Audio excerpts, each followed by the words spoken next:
그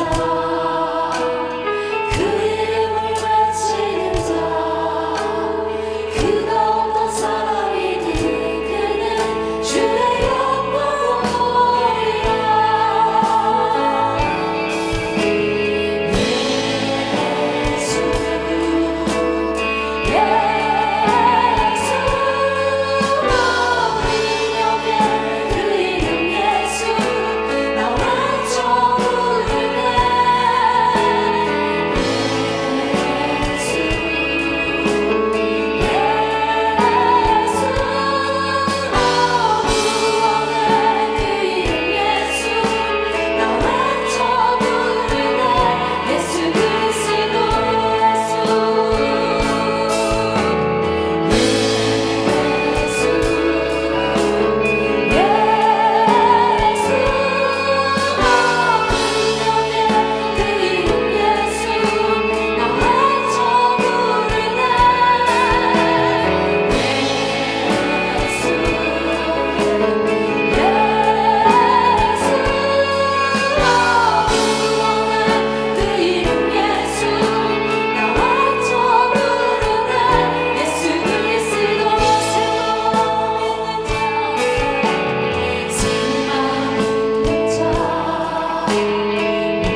하나님의 말씀은 에스겔 11장입니다. 에스겔 11장 13절로 25절 말씀입니다.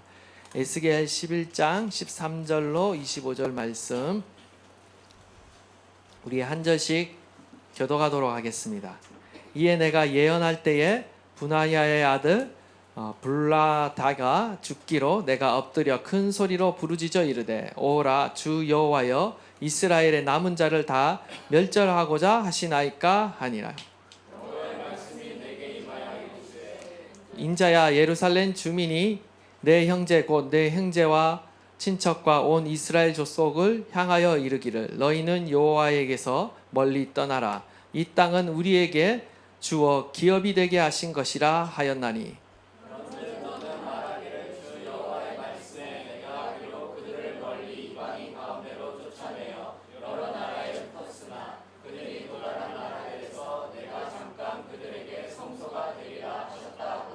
너는 또 말하기를 주 여호와의 말씀에 내가 너희를 만민 가운데서 모으며 너희를 흩은 여러 나라 가운데서 모아내고 이스라엘 땅을 너희에게 주리라 하셨다 하라.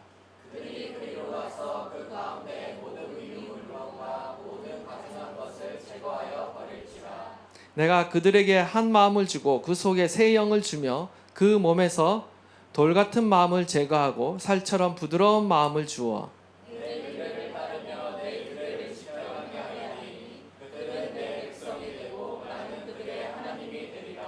그러나 미운 것과 가증한 것을 마음으로 따르는 자는 내가 그 행위대로 그 머리에 갚으리라. 나 주 여호와의 말이니라.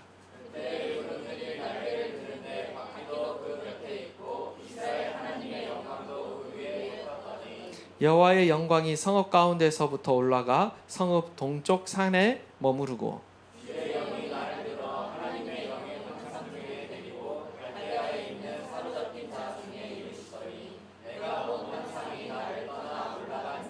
다 함께 읽겠습니다. 내가 사로잡힌 자에게 여호와께서 내게 보이신 모든 일을 말하니라.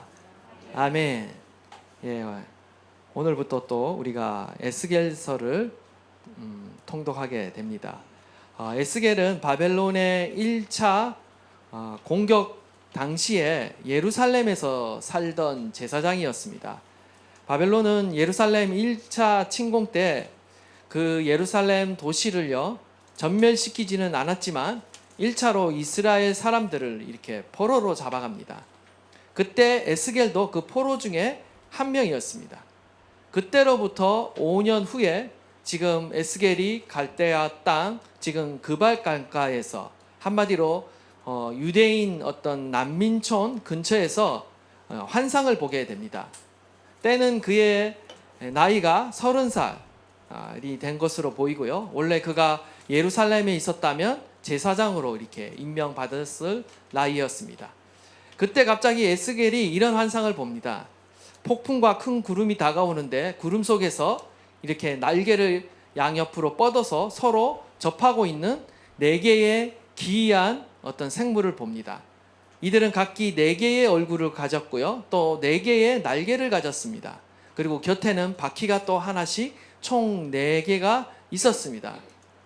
에스겔은 이 생물들의 날개가 눈부신 단상을 받치고 있고 그 위에 또 보좌가 있는 모습을 보게 되는데 불처럼 사방으로 빛나는 사람처럼 생긴 현상이 그 보좌에 앉아 있었습니다.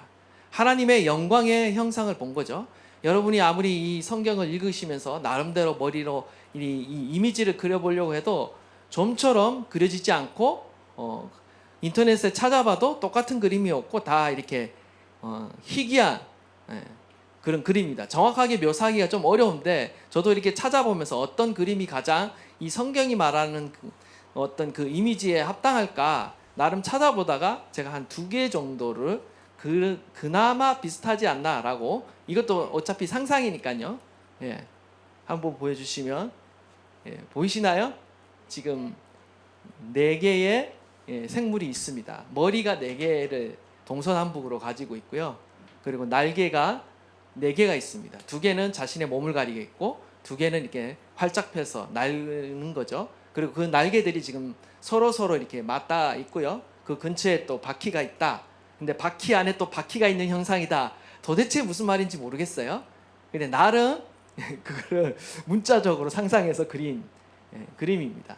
그리고 그 위에 보좌가 있는 거, 그리고 빛이 나고 있는데 무지갯빛이 이렇게 나고 있는 저런 그림을 또 누가 그렸습니다. 또 하나 그림을 보시면 좀 더 이게 더 현실성이 있지 않나라고 생각하는데, 똑같이 내면에 어떤 독수리, 사자, 송아지, 그리고 인자의 모습을 가지고 있고, 발은 송아지의 발 모습을 하고 있고요.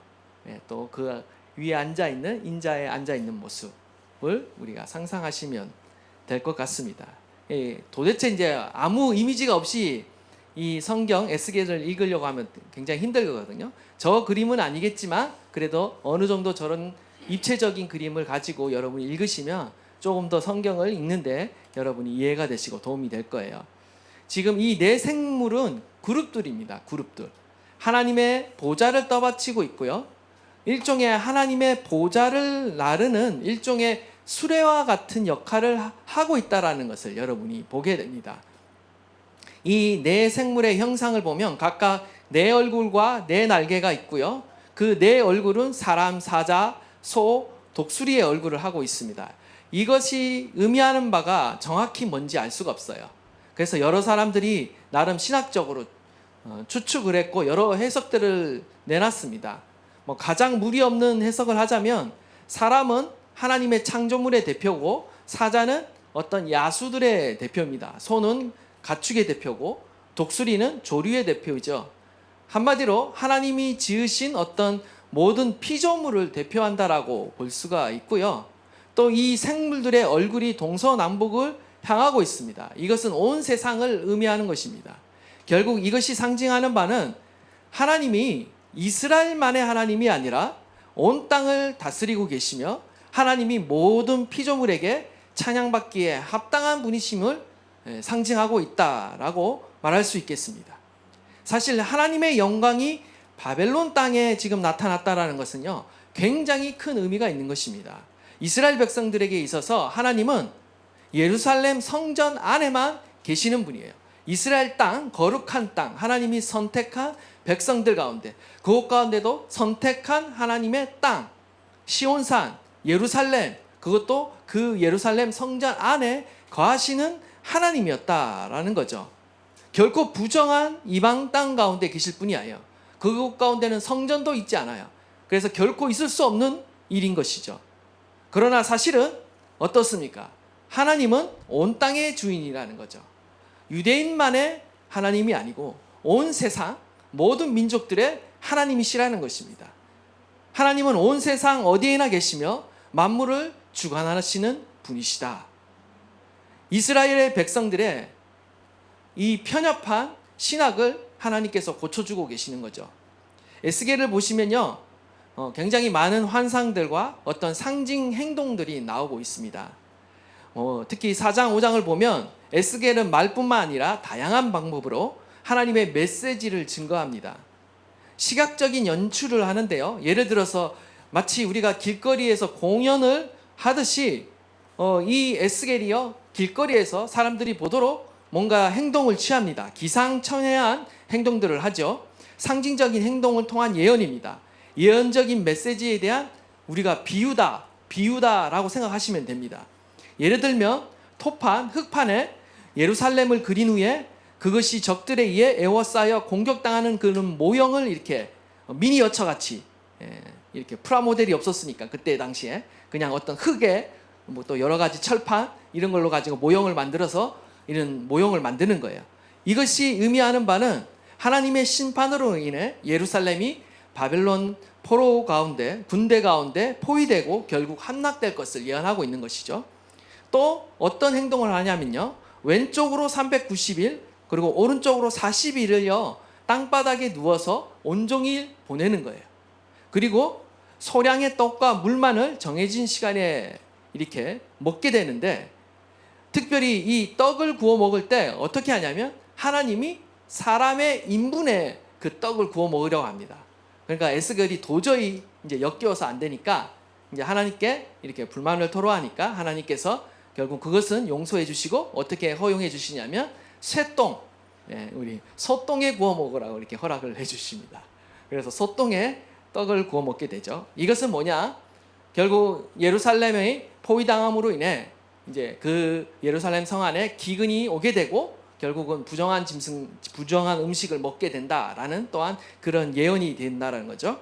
그리고 또 하나는 우리 머리털 그리고 이 수염 이걸 다 깎아서 모아서 3분의 1, 3분의 1, 3분의 1로 나누는 거예요. 그리고 나누고 있다가 이제 바벨론 포로에 의해서 이 예루살렘이 포위될 즈음에 어떻게 하냐면 3분의 1은 이 예루살렘 성 안에서 불태우고 또 3분의 1은 성읍 밖에 나가서 칼로 치고 또 3분의 1은 또 바람에 흩날리라는 거예요. 그리고 또 일부는 어떤 옷자락에 이렇게 숨기고 이렇게 쌓아두라는 거고 또 일부는 또 불에 태우라는 좀 정말 이상한 또 행동을 하도록 합니다. 이 예언은 무슨 말이냐? 결국 전쟁으로 인해서 죽임을 당하는 사람도 있고 일부는 포로로 끌려가는 사람도 있고 또 사방으로 흩어지게 될 것을 이게 예언하고 있다라는 거죠. 터럭 중에 소금을 이게 옷자락에 보관하라는 것은요, 철저한 심판 가운데도 남은 자가 있을 거라는 그런 예언을 행동을 통해서 이렇게 보여주는 것입니다. 그래서 여러분이 다 이런 어떤 예언의 의미를 다 알지는 못하겠지만 또 여러분이 또 요번에 또 다행히 우리 묵상 본문이 에스겔이라서 거기에 보면 또 자세한 해설이 있으니까 여러분이 그 해설을 참조하시면서 묵상도 하시면서 함께 통독을 하시면 더 잘 이해하실 수 있을 것입니다.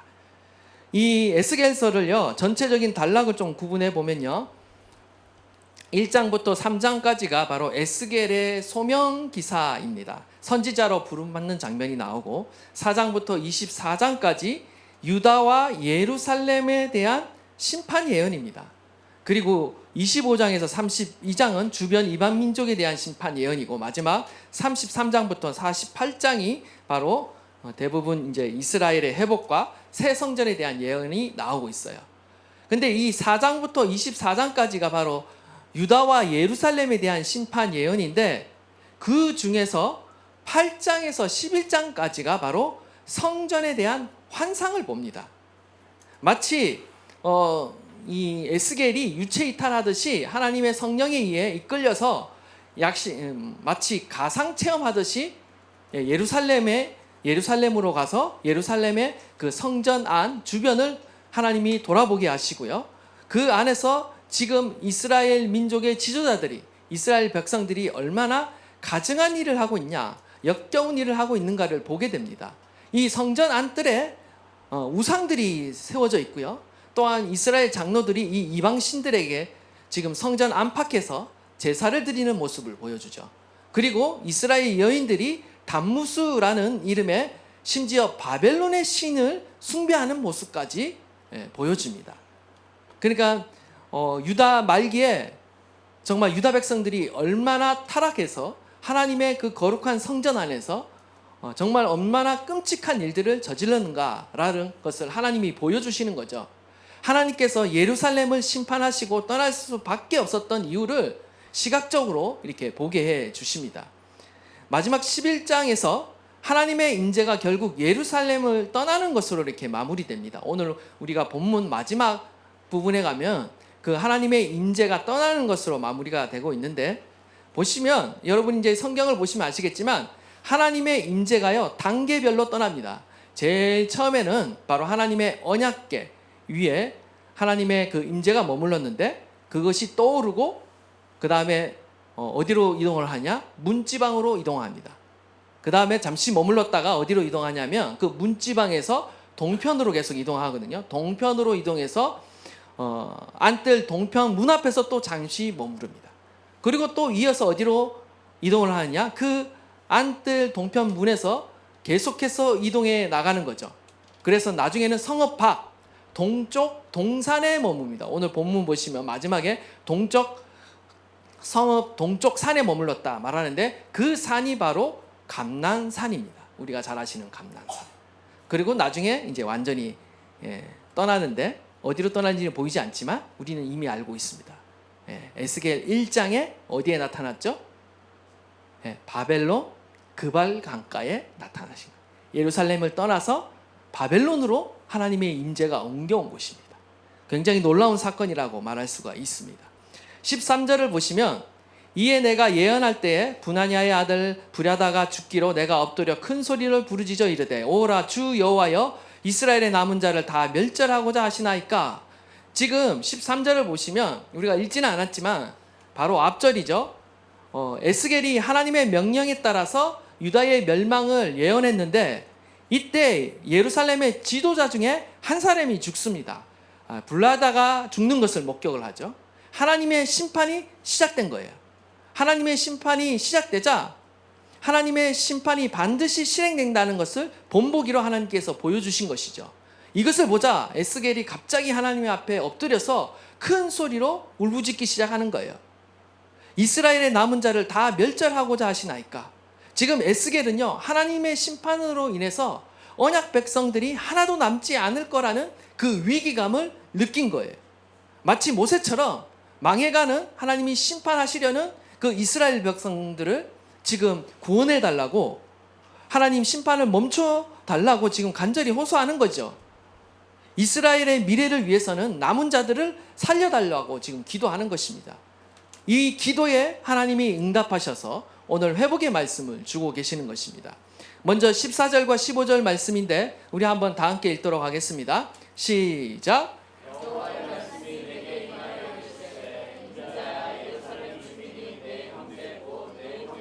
친척과 온 이스라엘 족속을 향하여 이르기를 너희는 여호와에게서 멀리 떠나라. 이 땅은 우리에게 주어 기업이 되게 하신 것이라 하여. 아멘. 지금 어떤 상황이냐면요, 하나님께서 먼저 무엇을 보여주시냐면 예루살렘에 남아있는 자들의 생각을 보여주십니다. 당시 예루살렘에 남아있는 사람들이요, 바벨론으로 포로로 끌려간 그 유배민에 대해서, 포로민에 대해서 어떤 생각을 가지고 있었는가? 참으로 놀라운 생각을 갖고 있었어요. 너희는 여호와에게서 멀리 떠나라. 약속의 땅은 하나님께서 우리에게 기업으로 주셨다. 이런 생각을 지금 예루살렘에 남아있는 그 주민들이 하고 있었다라는 거죠. 새 번역에는 이렇게 번역했습니다. 그들은 주님에게서 멀리 떠나 있다. 이 땅은 이제 우리의 소유가 되었다. 이런 생각을 하고 있었다라는 거예요. 이런 생각을 한 배경이 뭐겠습니까? 지금 예루살렘에 남아있는 이 주민들은요, 자신들은 구원받았다라고 생각하고 있는 거예요. 예루살렘에 끌려간 포로들은 하나님이 계신 성전으로부터 멀리 떨어졌기 때문에 이들은 하나님의 심판을 받아서 버림받은 자들이 되었고, 본인들은 구원받아서 지금 우리는 남아있다라는 거예요. 당연히 이방 땅에 남아있는 자들보다 우리들은 의롭다, 선택받았다, 뭐 존귀한 백성이다, 이런 생각을 가졌던 것이죠. 그래서 스스로 자만하고 있는 것입니다. 교만해졌다라는 거죠. 이것은 큰 착각이었습니다. 물론 하나님의 징계로 이스라엘 백성들이 바벨론 포로로 끌려갔지만, 그렇다고 하나님께서 예루살렘에 남아있던 자들이 의로운 자들이다 라고 말씀하시는 건 아니에요. 남은 자는 남은 자대로, 끌려간 자는 끌려간 자대로 그들을 향한 하나님의 계획과 뜻이 있었습니다. 바벨론 포로로 끌려간 자들은 고난 가운데, 징계 가운데 자신들의 죄를 깨닫고 하나님의 백성으로 정결케 하시려는 것이 하나님의 목적이었어요. 또한 예루살렘에 남겨진 자들도요, 늦었지만 이런 하나님의 심판들을 바라보면서 자신들의 죄를 깨닫고 회개함으로, 돌이킴으로 인해서 더 큰 재앙을 맞이하지 않도록 하기 위한 하나님의 사랑의 배려가 있었다라는 거죠. 그러나 예루살렘에 남겨진 유다 백성들은요, 전혀 깨닫지 못했습니다. 전혀 반성하지 못했습니다. 오히려 교만하고 불의한 생각과 악한 행동들을 멈추지 않았다라는 거예요. 1차 침공 때 이들이 진정 회개했다라면 어떻게 됐을까? 하나님께서는요, 다른 방법으로 그 남아있는 자들을 불쌍히 여기셔서 살게 하셨을 거예요. 그러나 그들은 하나님의 말씀에 순종하지 않고 끝까지 반역하면서 우상 숭배하면서 불의한 일들을 저질렀어요. 3절을 우리가 읽지 않았지만 3절에 이런 말이 나옵니다. 그들의 말이 집 건축할 때가 가깝지 아니한즉 이 성읍은 가마가 되고 우리는 고기가 된다 하니라. 굉장히 무슨 말인지 모르겠죠. 지금 예루살렘에 있는 지도자들이 하는 말인데, 과거에 예레미야 선지자가 이 바벨론으로 포로로 끌려가는 자들에게 이런 예언을 한 적이 있습니다. 포로로 끌려간 그곳에서 그냥 집을 짓고 살아라. 텃밭을 만들고 열매를 먹으면서 거두면서 그곳 가운데 정착해서 살아라. 이것이 하나님의 뜻이다. 예레미야 선지자가 이런 예언을 포로민 가운데 했어요. 그런데 지금 이 예루살렘에 있는 지도자들은 바로 그 말씀을 부인하는 거예요. 반박하는 거예요. 그들은 바벨론에서 집을 건축할 일은 없을 거라는 거예요. 설령 한다고 하더라도 아주 먼 미래의 이야기고, 적어도 지금은 예루살렘이 안전하다라고 그들이 생각했다라는 거죠. 석음은 가마가 되고 우리는 고기가 된다. 이게 무슨 말입니까? 가마솥은 예루살렘 성을 의미하고요, 고기는 예루살렘 주민을 의미하는 것입니다. 마치 가마솥 안에 있는 고기처럼 자신들은 안전하다라고 생각했어요. 웃기죠? 네, 약간의 이제 풍자입니다. 사실 가마는 일반적으로 형벌이나 심판을 주로 상징하는 데 사용되지만, 여기서는 고기를 보호하는 든든한 어떤 보호막으로 그들이 이렇게 사용했어요. 근데 어떻습니까? 이거는 큰 착각이라는 거죠. 자신들은 사로잡혀가지 않고 남아있기 때문에 자신들은 구원받았다, 결코 망하지 않을 것이라고 생각했지만, 결국은 어떻게 됩니까?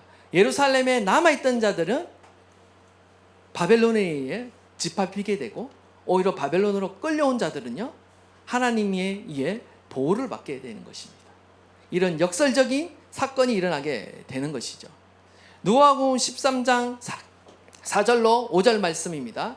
우리 한번 읽도록 하겠습니다. 시작.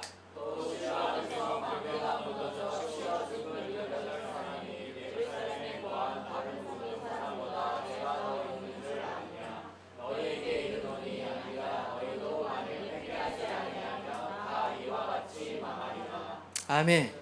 이게 무엇을 말합니까? 우리도 착각할 때가 많다라는 거예요. 나보다 더 큰 시련과 고난을 당하는 사람들을 보면 마치 나는 믿음이 좋고 의롭다라고 우리가 착각할 때가 있습니다. 그런데 전혀 그렇지 않다라는 거예요. 우리의 눈에는요, 우리의 들보가 제대로 보이지 않아요. 우리는 다른 사람의 눈에 있는 티는 잘 봅니다. 그러나 내 자신의 모습을 잘 못 볼 때가 많다라는 거예요. 우리는 나보다 더 큰 시련이나 고난을 당하는 자들을 보면서 나보다 죄가 많기 때문에 그들이 고난을 당한다라고 착각하지 말아야 한다는 것입니다. 이것은 우리가 알 수 없는 영역이에요. 오히려 내가 더 죄가 많을 수 있어요. 나는 평온하지만 내가 더 죄가 많을 수 있어요. 오히려 내가 더 발각되지 않는 죄가 더 많을 수가 있어요. 세상에는 두 종류의 사람밖에 없다라고 그러죠. 들킨 죄인과 들키지 않은 죄인. 결국은 모두가 죄인인 거예요. 하나님 앞에 모두가 죄인인데, 어쩌면 우리는 들키지 않은 죄인의 모습으로 있을 수 있다는 거죠. 중요한 것은 죄의 많고 적음을 따지기보다 나 역시 회개하지 아니하면 망할 수밖에 없다, 어리석은 죄인이다 라는 것을 깨닫고 우리 자신을 철저히 돌아보며 철저히 회개해야 한다는 것입니다. 내 스스로 깨닫지 못하는 그런 영적인 맹인이 되지 말아야 한다는 거예요. 그래서 우리는 하나님 앞에서 깨어 있어야 되고요, 하나님 앞에 늘 물어야 하는 것입니다. 나의 영혼의 상태가 지금 어떠한지, 지금 제대로 있는지 주님께 물어야 한다는 거죠. 두 번째는요, 이 바벨론 포로빈 가운데 임재하시는 하나님을 우리가 보게 되는데요, 우리 16절 17절 말씀 우리 한번 다 함께 보도록 하겠습니다. 시작.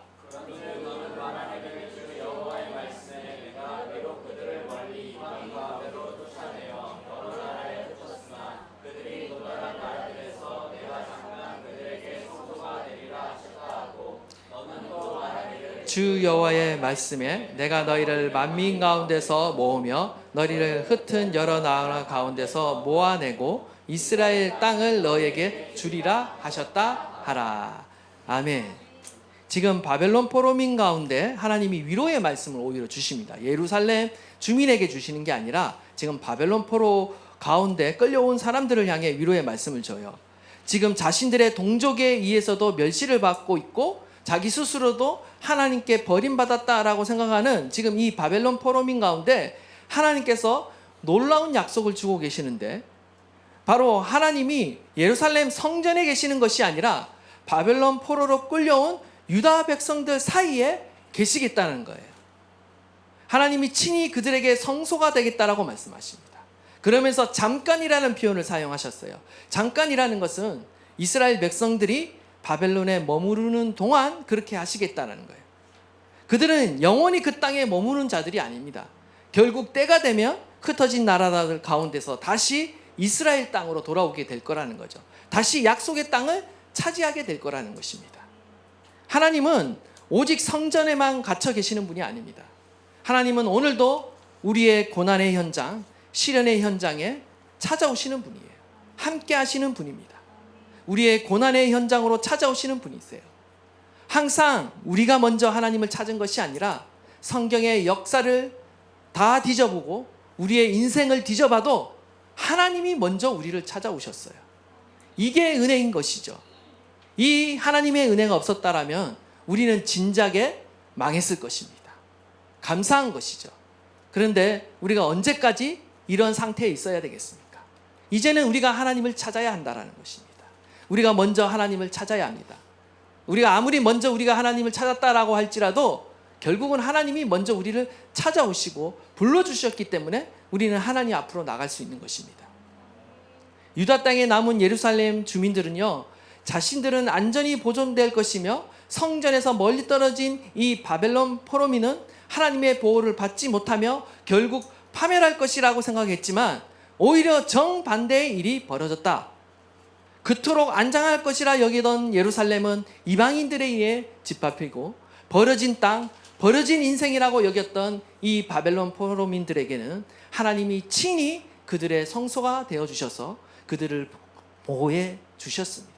그들의 피난처가 되어 주셨습니다. 우리는 이 말씀을 통해서 우리는 한 가지 사실을 배워야 돼요. 하나님은 어느 곳에 계시는지 분명히 우리 가운데 가르쳐주고 계십니다. 하나님은 결코 형식적인 신앙과 형식적인 예배가 드려지는 곳에 계시지 않는다라는 거예요. 하나님은 형식적인 화려한 건물 가운데도 계시지 않습니다. 그럴듯하게 꾸며대는 외식하는 신앙 속에도 거하지 않습니다. 또한 진심 없는 예배, 하나님을 경외함이 없이 드려지는 예배, 순전하고 거룩함이 사라지는 그 예배 가운데도 거하지 않습니다. 오히려 화려하지 않지만, 오히려 형식을 갖추지는 못했지만, 오히려 건물은 없지만 가난한 심령과 통회하는 심령으로 하나님을 찾는 자들을 하나님은 기뻐하시고 그들과 함께 하신다라는 겁니다. 우리는 얼마나 성전에 가까이 있느냐가 아니라 우리의 마음이 얼마나 하나님과 가까이 있느냐, 우리는 늘 점검해 봐야 돼요. 내 마음의 상태가 정말 하나님께 가난한 심령으로 서 있는가, 정결한 심령으로 서 있는가, 통회하는 심령으로 서 있는가, 우리 스스로 돌아봐야 한다는 것입니다. 나의 마음은, 나의 삶은 얼마나 하나님을 가까이 모시고 있는가, 이것이 중요하다는 거예요. 얼마나 우리가 마음으로 하나님의 뜻을 따르고 있고 얼마나 우리가 마음으로 주님의 말씀에 순복하고 있느냐가 중요한 것이지, 우리가 어떤 종교적인 어떤 외식을 행하고 있는 것으로 우리의 신앙이 안전하다라고 생각하면 안 돼요. 이 건물 안에 있다, 내가 주일 예배 한번 드리고 있다라는 걸로 내가 안전하다라고 생각하면 안 돼요. 하나님은 항상 우리의 마음을 보십니다. 더욱 주님을 사랑하실 수 있기를 바랍니다. 더욱 주님 앞에 정결해지고 순전해짐으로 주님께 순복할 수 있는 저와 여러분이 되시기를 바랍니다. 내가 더욱 하나님 마음으로 주님을 따를 수 있게 해주십시오. 마음으로 드리는 예배가 되게 해주십시오. 주를 경외함으로, 주를 사랑함으로, 주를 신뢰함으로 날마다 주님 앞에 나가게 해주십시오. 저와 여러분의 기도가 되어야 될 줄 믿습니다. 마지막 세 번째로, 단순한 귀환이 아닌 온전한 관계 회복을 위하시는 하나님을 볼 수가 있습니다. 하나님은 우리를 단순히 회복시키는 것, 그냥 고난에서 건지시는 게 목적이 아니라 온전한 관계 회복을 바라신다라는 것입니다. 우리 18절에서 20절 말씀 다 함께 읽도록 하겠습니다. 시작.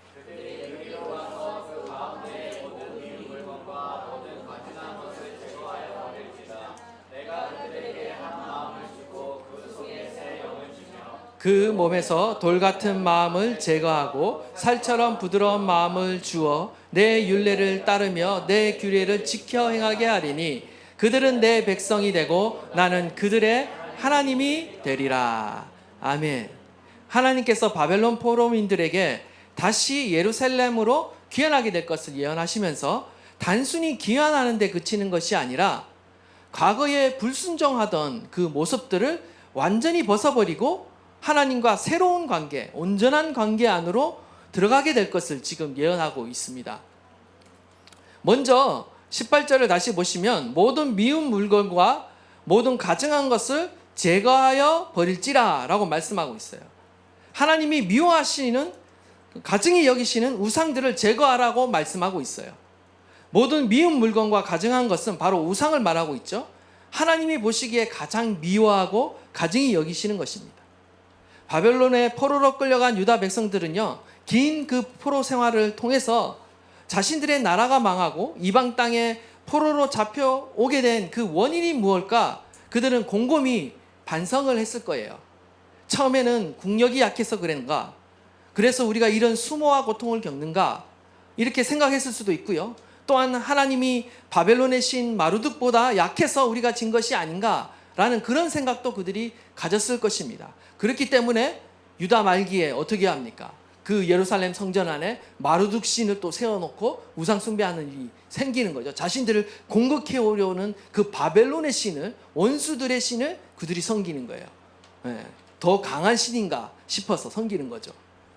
자신들이 지금 여호와 하나님을 버리고 이방의 우상에 섬긴 결과 그들은 이러한 수모와 고통을 겪게 되었다라는 사실을 결국은 끝내 깨닫게 됩니다. 고난과 그 징계 가운데 그들은 자신의 책임임을 스스로 깨닫게 되는 거죠. 특히 하나님의 예언의 말씀이 그대로 성취되는 것을 목도하면서 그들은 더욱더 확신을 갖게 되었을 것입니다.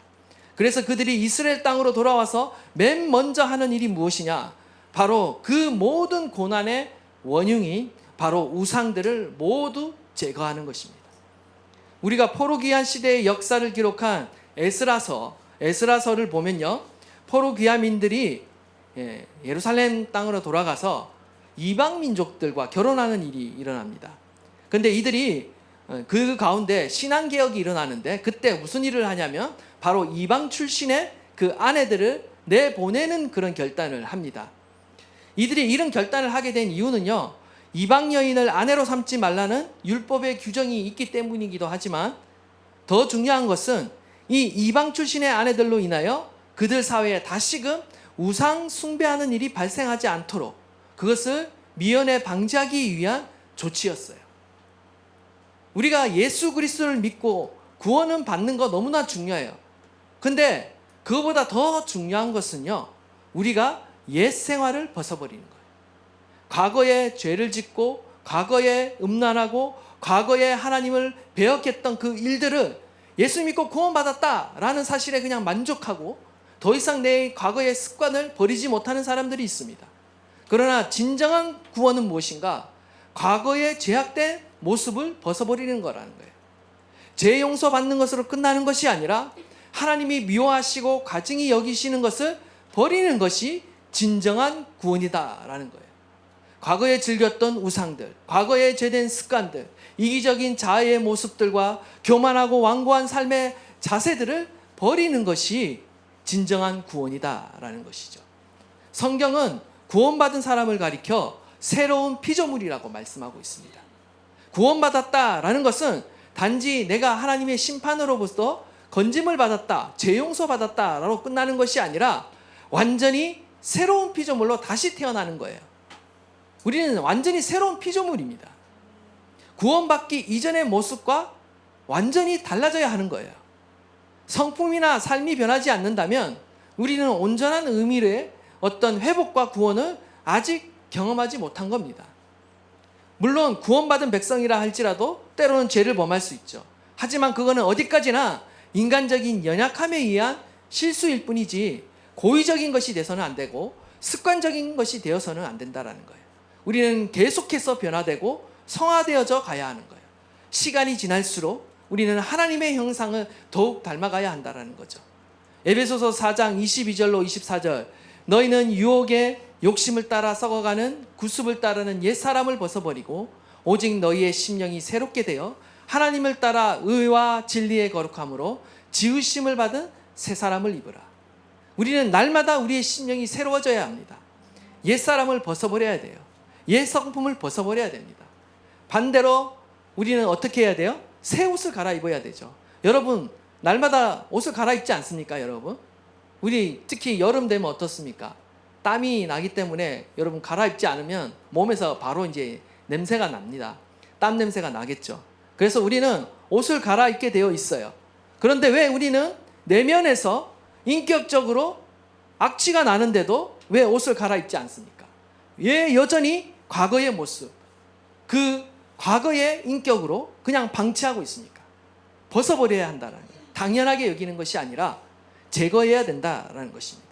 새 옷으로, 새로운 인격으로 우리는 날마다 갈아입어야 한다라는 거죠. 그런데 이것이 결코 쉽지 않죠? 이 일은 결국 하나님이 하시는 일입니다. 죄인을 변화시키는 역사는 오직 하나님의 영으로 가능합니다. 우리 19절에서 20절 말씀 다 함께 읽겠습니다. 시작. 그 몸에서 돌 같은 마음을 제거하고 살처럼 부드러운 마음을 주어 내 율례를 따르며 내 규례를 지켜 행하게 하리니 그들은 내 백성이 되고 나는 그들의 하나님이 되리라. 아멘. 여러분, 사람의 몸이 예루살렘으로 돌아왔다고 한들 마음이 하나님께 돌아가지 않으면 그것이 무슨 의미가 있겠습니까? 우리가 아무리 몸이 이 자리에 있다 할지라도 우리의 마음이 주님께 있지 않으면요, 아무 소용이 없는 것입니다. 20절을 보면 내 율례를 따르며 내 규례를 지켜 행하리니 그들은 내 백성이 되고 나는 그들의 하나님이 되리라고 말했어요. 하나님이 나의 하나님이 되고 내가 하나님의 백성이 되기 위해서 가장 중요한 것은 우리가 하나님의 말씀을 따르며 지키는, 그리고 행하는 그 관계가 되어야 됩니다. 이것이 바로 정상적인 언약 백성이라는 거예요. 그러나 바벨론 포로 이전의 모습은 어떠했습니까? 이스라엘 백성들이 하나님의 말씀을 준행하지 않았어요. 아무리 하나님께서 당신의 선지자들을 보내서 그들에게 하나님의 말씀을 지켜 행하라고 거듭 촉구했지만 그들은 들으려고 하지 않았습니다. 오히려 마음을 완악하게 했어요. 완고하게 했어요. 그런데 하나님께서 이제 그들의 마음을 변화시켜 주겠다라고 말씀하십니다. 내가 그들에게 한 마음을 주고 그 속에 새 영을 주어 그 몸에서 돌 같은 마음을 제거하고 살처럼 부드러운 마음을 주겠다라고 말씀하고 있다라는 것입니다. 여기서 한 마음을 주고라고 말하고 있는데 이것은 무슨 말이냐? 바로 분열되지 않는 마음, 나눠지지 않는 마음을 주시겠다라는 거예요. 그들은요, 전에는 어땠습니까? 분열된 마음을 갖고 있었다는 거예요. 두 마음을 갖고 있었다는 거예요. 이스라엘 백성은요, 결코 하나님을 완전히 버린 적이 한 번도 없어요. 망하는 그 순간까지도 하나님을 완전히 버리지 않았어요. 그들이 망한 것은 하나님을 완전히 버렸기 때문에 망한 것이 아니에요. 그들은요, 마지막 순간에도 성전이 있기 때문에 결코 자신들이 망하지 않는다라고 믿었어요. 하나님에 대한 신앙이 있었어요. 하나님께 제사를 마지막 때까지 드렸어요. 그들의 문제는 무엇이냐? 두 마음이 있었다라는 거예요. 하나님도 예배하고 우상도 예배했다라는 거예요. 하나님을 결코 포기한 적이 없어요. 마치 우리가 이 주식 투자할 때 실패하지 않기 위해서 어떻게 합니까? 실패의 위협을 최소화하기 위해 분산 투자라는 걸 하죠. 그러니까 신앙의 분산 투자를 한 거예요. 하나님도 믿고 바알도 믿고 마르둑도 믿고 하여튼 이렇게 한 거죠. 그들의 문제는 하나님만 의지한 것이 아니라 세상의 모든 우상들을 다 의지했다는 것이 문제인 것입니다. 하나님 외에 다른 것을 함께 섬기는 것은요, 영적인 간음인 것입니다. 야고보서 4장 8절에 하나님을 가까이 하라. 그리하면 너희를 가까이 하시리라. 죄인들아, 손을 깨끗이 하라. 두 마음을 품은 자들아, 마음을 성결하게 하라. 원하기는 저와 여러분이요, 두 마음을 품는 자가 아니라 오직 한 마음을 품을 수 있기를 바랍니다. 오직 하나님을 사랑하고 하나님만 섬기고 하나님만 의지할 수 있는 저와 여러분 되시기를 간절히 바랍니다. 하나님께서 이 마음을 만들어 주시기 위해 어떻게 하시느냐?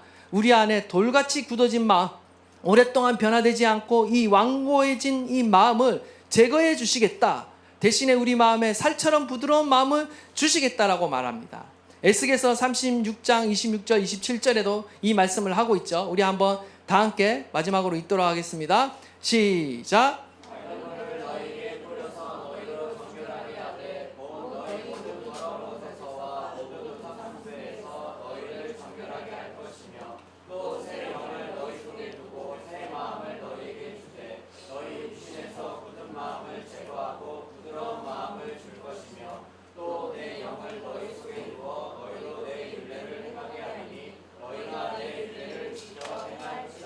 아멘.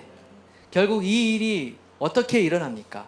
맑은 물을 너희에게 뿌려서 너희를 정결하게 하되 모두 더러운 것과 모든 우상 숭배에서 너를 정결하게 한다 라고 말하고 있어요. 과거 구약 시대에는요, 이 정결케 하는 물이 있었습니다. 그래서 시체를 만지거나 부정해질 때 이 정결하게 하는 그 물을 그 몸에 뿌림으로 정결하게 됐어요.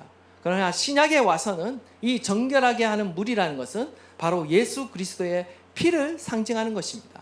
예수 그리스도의 보혈로 우리는 모든 부정함 가운데 정결하게 되는 것입니다. 그 다음에는 어떻게 되느냐? 새 영을 너희 속에 두고 새 마음을 너희에게 주되, 성령님께서 그리스도의 보혈로 정결케 된 우리의 마음 가운데 찾아오셔서 우리 가운데 새 마음을 주시겠다. 그래서 굳은 마음을 제거해 주시겠다라고 말하는데, 이 새 마음을 준다라는 것은 마음을 바꿔주는 것이 아니라 새 마음을 창조하시겠다라는 거예요. 마음이 바꾸는 걸로 안 돼요. 마음은 바꿔지지 않습니다. 아예 새로운 마음을 창조해 주겠다는 거예요. 우리가 오늘도 주님 앞에 구해야 되는 것은요, 하나님 앞에 우리의 마음을 새롭게 창조해 주십시오. 새 마음을 주십시오. 굳은 마음을 제거해 주십시오. 완고한 마음을 제거해 주십시오. 기도할 때 하나님께서는 성령을 통해서 약속해 주셨습니다. 우리의 마음을 변화시켜 주겠다고, 아예 새로운 마음을 창조해 주시겠다고 말씀해 주고 있는 것입니다. 이것이 바로 우리가 살아갈 길인 줄 믿습니다. 오늘도 주님을 찾으며 주님의 얼굴을 구하며 주님의 영을 구할 때 하나님께서 우리의 마음을 변화시켜 주시고 우리의 마음 안에 새 마음을 창조해 주시고 오직 하나님만 사랑하며 따라갈 수 있도록, 그 말씀에 순종할 수 있도록 우리를 변화시키신 줄 믿습니다. 이 약속이 저와 여러분 가운데, 신약 가운데 있는 것입니다. 그 은혜를 우리가 감사하며 주님 앞에 나가는 저와 여러분 되시기를 간절히 축원합니다.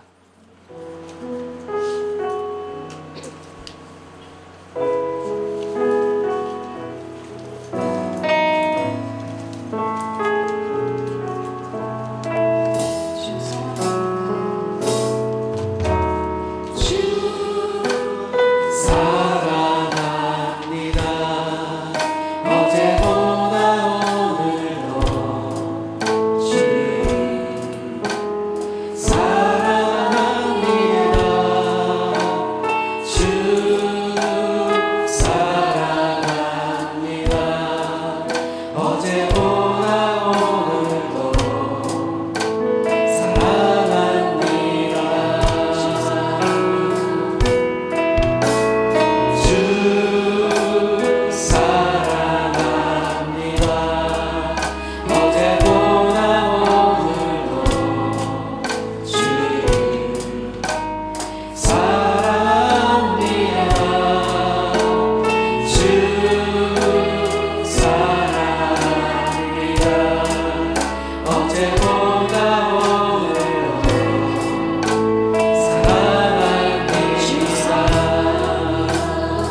놀라운 계획을 갖고 계십니다.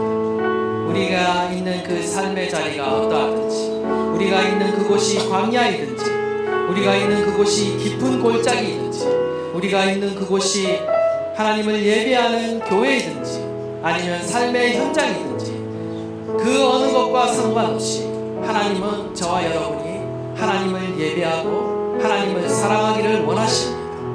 하나님은 우리 가운데 회복을 주시는데요, 단순한 회복이 아니라, 단순한 귀환이 아니라 온전한 관계의 회복을 원하고 계십니다.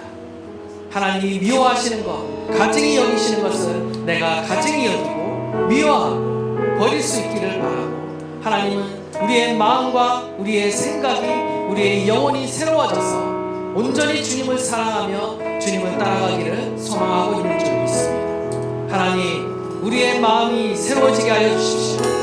내 안에 새로운 영을 창조하여 주시고 내 안에 새 마음을 창조하여 주셔서 오로지 주님만을 사랑하며 섬기며 신뢰하며 의지하며 주님만을 따라가도록 주여 나를 변화시켜 주십시오. 나를 인도하여 주십시오. 우리 다 함께 주여 부르짖고 통성으로 기도하도록 하겠습니다. 주여